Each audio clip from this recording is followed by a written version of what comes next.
matagal ba daw lulutuin yung bagoong? Madali lang naman yan. Ilagay mo lang yung bagoong alamang sa kawali tapos buhusan mo ng 1 litrong suka. Tapos papaapuyan mo at papakuluin mo hanggang sa matuyo yan. Tapos maghahanda ka ng 5 bawang na buo. At syempre, babalatan mo yan, besh, dahil hindi kasali yung balat. Na kahit iniisa-isa po natin yan sa pagbabalat ang bawang, ay hindi naman po tayo mahihirapan dyan dahil gagamit naman po tayo ng food processor. Dito po natin i-grind ang bawang at saka sili. Madali lang po talaga pag gumamit po tayo ng food processor. Mas mapabilis po yung trabaho compare sa mano-mano. Pwede nga pala ito sa karne at gulay. At ang capacity naman nito ay meron po siyang dalawang pagpipilian. Meron 2 kilos at saka 3 kilos. Yung pinili ko ay pang 2 kilos lang. Kaya kung gusto mo rin ang food processor na ito, ilagay ko na lang yung link sa Yula Basket ko para makapag-check out ka na rin ito. So eto na, natuyo na rin yung suka at igigisa na po natin ang ating bagoong alamang. Pag mainit na yung mantika, ilulunod na po natin yung bawang at saka sili. Igigisa lang po natin ng maigi yan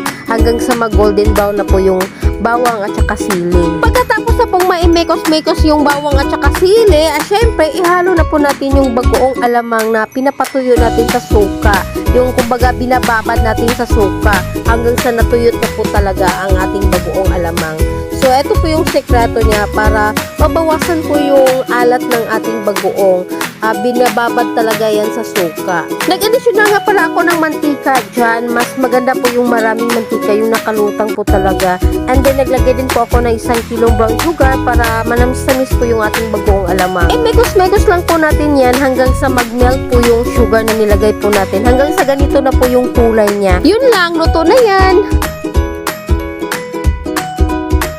Sa mga nagtatanong kung paano ko daw sinasali ng aking bagoong alamang sa mga lagayan na hindi daw ako magkakalat, ay naku, madali lang naman yan. Gumagamit lang naman po ako ng canning funnel. Maganda po gamitin ang canning funnel sa mga garapon kung magsasalin po tayo ng jams, spices katulad nito o kaya dry ingredients. Pag eto po yung ginagamit natin ay talagang hindi po talaga tayo magkakalat. Malinis po talaga yung pagkakasali ng ating produkto. Nung una talaga ay nahihirapan ako kasi kutsara yung ginagamit ko sa pagsasalin sa garapon. Medyo natatagalan talaga ako sa pagsasalin kaya naghahanap talaga ako ng canning funnel. Canning funnel pala ang tawag nito. Late ko lang nalaman na canning funnel pala ang tawag nito kaya nahihirapan ako sa paghanap nito. At nang nakita ko na talaga to ay nako, chinek out ko na kaagad. Kaya kung gusto nyo rin neto, ilagay ko na lang yung link sa Yula Basket ko para makapag-check out na rin kayo nito. Check out na!